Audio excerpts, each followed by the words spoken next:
Mūsu mīļās latviešu tautas dejas, kurš saskaitīja, cik tur dejas bija pavisam Poporijā? Neskaitīja?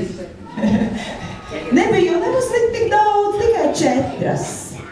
Pirmā bija 1 un 2 labā, 1 un 2 kreisā. Kas tā ir par deju?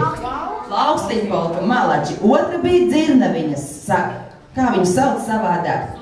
Sudmaliņas malači. Un 3. jo mēs dziedājām tūdaļiņ tagad, un 4. arī mēs visi zinājām, vai ne? Nu, ļoti skaistas ir mūsu dejas. Nu ko, zinām tagad, kur mums skolotājs plāno doties, bet jāpalūkojās, varbūt jau ir atgriezušās. Zigrīda, aizēj paskaties, vai ir mūsu skolotājs jau atpakaļ no ceļojumiem? Krietnes laiks pagājis, tiešām varētu. Nu jā.